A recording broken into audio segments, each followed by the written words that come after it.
Hi friends, welcome to Kiran Kumar blog channel. ఈరోజు ఈ వీడియోలో నేను మీకు మా రూమ్మేట్ వాళ్ళ బ్రదర్ మా రూమ్మేట్ కోసం చైర్ ఒకటి బుక్ చేశాడు.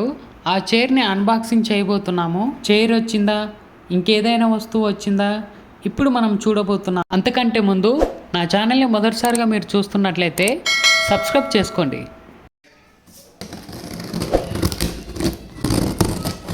ఇదే మా రూమ్మేట్ వాళ్ళ బ్రదర్ మా రూమ్మేట్ కోసము చైర్ అయితే బుక్ చేశారు కదా, అదే ఇప్పుడు అన్బాక్సింగ్ చేయబోతున్నాము. చిన్నగా ఆ టెస్టర్ తీసుకొని ఆ ప్లాస్టర్ని సగం కట్ చేసిన తర్వాత మొత్తానికైతే ఆర్డర్ పెట్టుకున్న వస్తువు అయితే వచ్చింది. మీరు చూస్తున్నట్టుగానే మాకు బుక్ అయిన వస్తువు వచ్చేసి చైర్. ఈ చైర్ అనేది విడిభాగాలన్నీ కూడా ఆ డబ్బాలో ప్యాక్ చేసి వచ్చాయి. వాటిని మేము చిన్నగా ఒక్కొక్క వస్తువును బయటికి తీస్తున్నాము. ముందుగా బ్యాక్ సైడ్ ఉన్న సీట్ కవర్ అయితే తీసాము. ఇప్పుడు నార్మల్గా ఒకటి తీసాడు కదా, అది ఇప్పుడు హెడ్కి సంబంధించింది.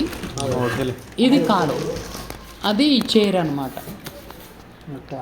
తీసిన వెంటనే మా రూమ్మేట్ ఒకరు లోపల బ్రేక్ అయిన స్క్రూని చూపించాడు.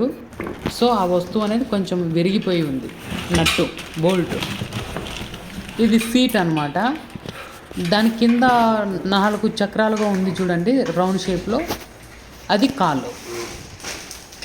ఆ సీట్కు ఆ కాళ్ళకు మధ్యన ఇంకొక స్టాండర్డ్ రాడ్ అనేది ఉంటుంది. ఆ రాడ్కి సంబంధించిందే ఆ ఎక్విప్మెంట్. తీసిన వెంటనే మా ఫ్రెండ్ అతను మళ్ళీ ఇంకొక ఫైండ్ అవుట్ చేశాడు. అదేంటంటే వీల్ ఉంటుంది కదా, చైర్ ముందుకి వెనక్కి తిరగడం కోసం ఆ కాళ్ళలో ఒక కాలుకి సంబంధించిన వీల్ అయితే లేదు, అది మిస్ అయిపోయింది. ఇది చూసిన వెంటనే మా వాళ్ళందరూ డిసప్పాయింట్ అయిపోయారు. సో సాటిస్ఫాక్షన్గా లేదు. ఆన్లైన్ వస్తువుల్లో ఏదో ఒక వస్తువు అనేది మిస్ అయి వస్తుంది. సరే, రిసీవ్ చేసుకున్న మిగతా వస్తువులైనా స్టాండర్డ్గా ఉన్నాయా, బ్రేక్ అయి ఉన్నాయా అనేది అబ్జర్వేషన్ చేస్తున్నారు. మీరు బాగా గమనించారా లేదా, ఆ కవర్ అనేది ప్యాక్ చేసిన దాన్ని విప్పకూడదు. విప్పామంటే మళ్ళీ చెక్కింగ్కి వచ్చిన వాడు ఇది మీరు అన్నీ కూడా విప్పేసి ఉన్నాయి, సో మీరే ఇందులో ఉన్న వస్తువులు తీసేసినట్టున్నారనేసి అతను అనే అవకాశం ఉంది అని చెప్పేసి మా వాళ్ళు ఏం విప్పకుండా కవర్స్ను అలాగే ఉంచారు. మీకు ఒక వీల్ అనేది మిస్ అయిందని చెప్పాను కదా, ఆ వీల్ అనేది మిస్ దీనికే. ఇది చూసిన తర్వాత మళ్ళీ ఇది మళ్ళీ మనం మనతో పాటు ఉంచేసుకుందామా లేకపోతే రిటర్న్ ఇచ్చేదా అనేసి బాగా డిస్కషన్ చేసిన తర్వాత ఒక అంచనాకు వచ్చిన తర్వాత ఇది రిటర్న్ ఇవ్వడమే మంచిది అని చెప్పేసి నిర్ణయం చేసుకుని మళ్ళీ తిరిగి ఆ వస్తువులను యథావిధిగా పెట్టేయబోతున్నారు. ఇది మనిషి కూర్చున్నప్పుడు వెనక సైడ్ ఉంటుంది కదా, ఆ బ్యాక్ది అదే ఇది సీటు.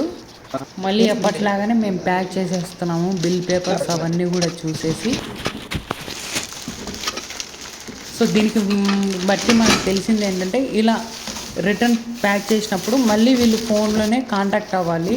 ఏ ఆన్లైన్ అయితే బుక్ చేసుకున్నారో కాంటాక్ట్ అయిన తర్వాత వాళ్ళు ఒక మనిషిని అయితే పంపించారో, అతను అంతా కూడా చూసి పరీక్షించి సో ఈ వస్తువు అనేది రావడమే కొంచెం ఫాల్ట్గా వచ్చిందని ఫైండ్ అవుట్ చేసి రీప్లేస్మెంట్ పెట్టాడు.